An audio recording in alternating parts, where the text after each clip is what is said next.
अस्सलाम वालेकुम class, lecture number 13।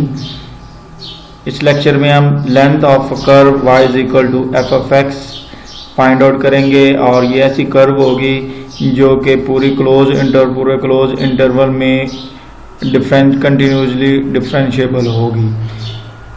पिछले लेक्चर में हमने एक ऐसी कर्व की लेंथ फाइंड आउट की थी जो कि in terms of parametric equation जो है वो डिफाइन की गई थी, जबकि यहाँ पे हम जो है वो curve y is equal to f of x जो है उसकी लेंथ फाइंड करेंगे, जिसकी कंडीशन ये होगी कि ये कर्व जो है इसके डेरिवेटिव जो है वो कंटिन्यूसली डिफरेंशिएबल होंगे क्लोज इंटरवल ए बी पर, यानी कि हर पॉइंट पर उसका डेरिवेटिव जो है वो एग्जिस्ट करना चाहिए।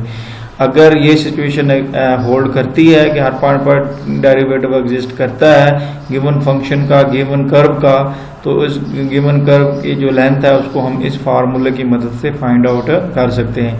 तो इसको समझने के लिए हम एक एग्जांपल करते हैं। तो example, find the length of the curve y is equal to 4 into square root 2/3 x raise power 3/2 minus 1, जबकि यहाँ पे क्लोज इंटरवल जो है वो 0 से 1 है। तो गिवन कर्व जो है वो उसको इक्वेशन नंबर 1 में हमने लिखा है। अब इसको हम डिफरेंशिएट करेंगे with respect to x। Differentiate करेंगे तो मेरे पास जो है वो इक्वेशन नंबर 2 आ जाएगी। अब जैसे कि फार्मूले में गिवन है, अब मैं इस डेरिवेटिव को देखूं तो डेरिवेटिव मेरी जो डोमेन है 0 से 1, उसमें जो सा मर्जी पॉइंट इक्वेशन नंबर 2 में पुट कर दूं तो इसका डेरिवेटिव जो है वो एग्जिस्ट करेगा। जब इसका डेरिवेटिव एग्जिस्ट कर रहा है तो देन मैं जो अभी मैंने फार्मूला डिफाइन किया है इस इक्वेशन में, उस फार्मूले को यूज़ करके गिवन कर्व के लिए जो है वो लेंथ फाइंड आउट कर सकता हूँ। तो अब the length of the curve 1 from x is equal to 0 to x is equal to 1, उसको फार्मूला जो है वो ये है। इस फार्मूले में लिमिट हमने पुट कर दी 0 से 1। अब जब मैं इक्वेशन नंबर 2 से dy/dx की वैल्यू पुट करूँगा इक्वेशन नंबर 3 में, तो मेरे पास ये इक्वेशन आ जाएगी। तो इसमें सिंप्लीफाई करूँगा तो मेरे पास 1 + 8x रेज़ पर 1/2। अब इस पे इंटीग्रेशन का पावर रूल लगाना है। तो पावर रूल लगाने के लिए पावर के अंदर जो चीज़ है उसका डेरिवेटिव जो है वो बाहर होना चाहिए। तो 1 + 8x का डेरिवेटिव जो है वो 8 होना चाहिए। तो इसके लिए हमने 1/8 से डिवाइड भी किया और 8 से मल्टीप्लाई भी किया। 1/8 बाहर रख लिया जो डिवीजन की, और 8 को बाहर ले गए। अब इसका डेरिवेटिव जो है वो बाहर मौजूद है, तो यहाँ पे अब हम पावर रूल लगा सकते हैं। तो जब आप पावर रूल लगाएंगे तो इसकी इंटीग्रेशन करेंगे तो आप यहाँ तक पहुँचेंगे, लिमिट लगाएंगे, लिमिट लगाने के बाद उसको सिंप्लीफाई करेंगे तो आप जो है वो फाइनल आंसर 13/6 जो है वो हासिल कर लेंगे। अच्छा, बाज़ दफ़ा ऐसे होता है कि आपके पास जो कर्व है y is equal to f of x जो है, अभी जैसे पिछले प्रॉब्लम किया है कि y is equal to f of x.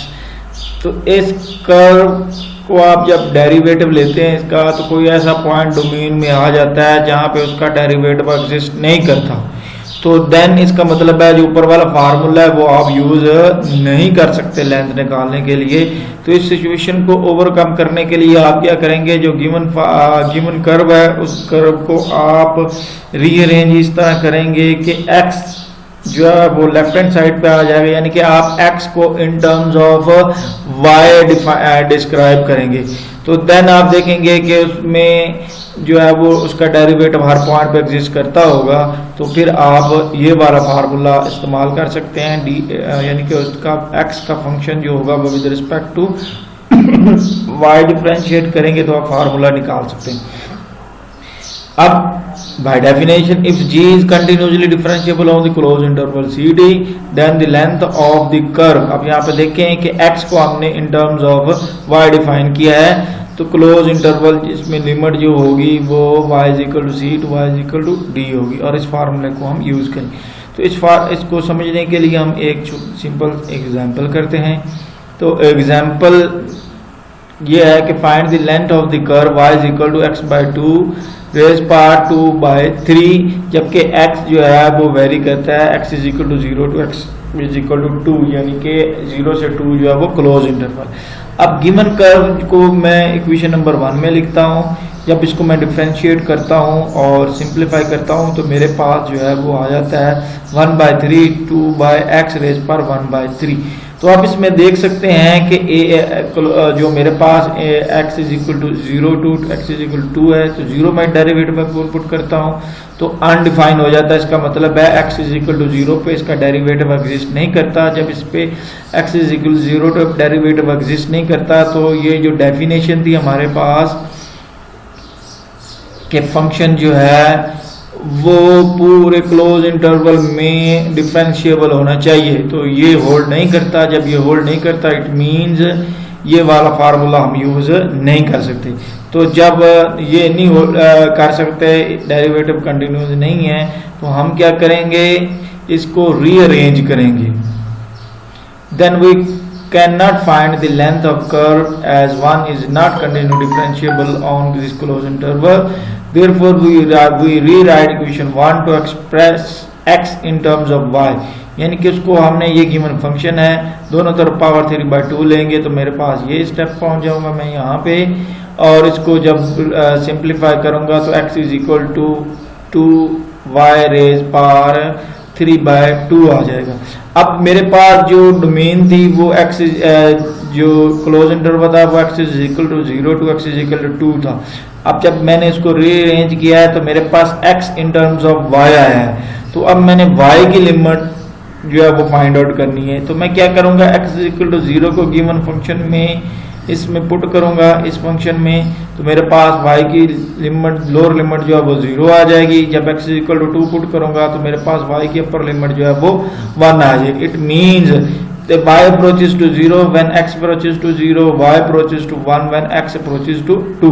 तो इसका मतलब है अब आपके पास ये जो फंक्शन x है in terms of y define हो गया है, और इसकी जो क्लोज इंटरवल होगा इसका वो 0 से 1 होगा। अब इस इक्वेशन नंबर 2 को जब मैं with respect to y differentiate करूंगा तो मेरे पास इक्वेशन नंबर 3 आ जाएगी। अब हम यहाँ पे देख सकते हैं कि ये जो डेरिवेटिव है, ये डेरिवेटिव जो है for all y belong to 0 to 1 जो है वो कंटिन्यूस है, यानी कि हर पॉइंट पे जो है वो डेरिवेटिव एग्जिस्ट कर। जब हर पॉइंट पे डेरिवेटिव एग्जिस्ट करता है तो उसका मतलब हम ये वाला फार्मूला इस्तेमाल कर सकते हैं जिसमें हमने x is equal to g of y function के लिए डिफाइन किया था। अब इक्वेशन नंबर 3 को जब इक्वेशन नंबर 4 में पुट करूंगा तो मेरे पास जो है वो ये स्टेप आ जाएगा। अगेन यहाँ पे हम पावर रूल यूज करेंगे। जब पावर रूल यूज करेंगे तो अब पावर रूल यूज करने के लिए यहाँ पे 1 + 9y है, तो इसका डेरिवेटिव जो है वो 9 है। तो 9 के लिए हासिल करने के लिए हमें क्या चाहिए, यहाँ पे 1/9 से डिवाइड भी किया और 9 से मल्टीप्लाई भी किया, 1/9 बाहर लिख लिया और 9 जो है अब इसका पावर के अंदर वाले का डेरिवेटिव यहाँ पे एग्जिस्ट कर रहा है, तो इसलिए यहाँ पे पावर रूल लगा के हमने इंटीग्रेशन कर ली। अब इंटीग्रेट किया, यहाँ पे थोड़ा सिंप्लीफाई किया तो ये स्टेप आ गया। तो अब लिमिट पुट करेंगे, पहले हम अपर लिमिट पुट करते हैं माइनस लोअर लिमिट पुट करते हैं, तो उसको सिंप्लीफाई करेंगे तो ये चीज़ आ गई। फर्दर सिंप्लीफाई करने के बाद हम ये स्टेप हासिल करते हैं, और जब इसको कैलकुलेटर की मदद से वैल्यू सारी कैलकुलेट करेंगे तो वो 2.27 जो है वो लेंथ कर्व की लेंथ आ गई। तो इस एग्जांपल में हमने देखा कि बाद दफा ऐसा भी होता है कि जो गिवन कर्व है वो y इज इक्वल टू, अगर वो एफ ऑफ एक्स कर्व यानी कि y जो है in terms of F of x x define किया गया है, तो उसमें डोमेन में कोई ऐसा पॉइंट भी हो सकता है कि जब उसका डेरिवेटिव जो है वो एग्जिस्ट ना करता हो वहाँ पे। तो इस सिचुएशन के लिए हम फंक्शन को रीराइट करेंगे और फंक्शन को x को इन टर्म्स ऑफ y लिखेंगे और देखेंगे कि उस हर डोमेन के हर पॉइंट पर उसका डेरिवेटिव एग्जिस्ट करता है, तो फिर ये वाला फार्मूला यूज करके हम जो है उसकी लेंथ निकालेंगे। तो ये था आज का लेक्चर।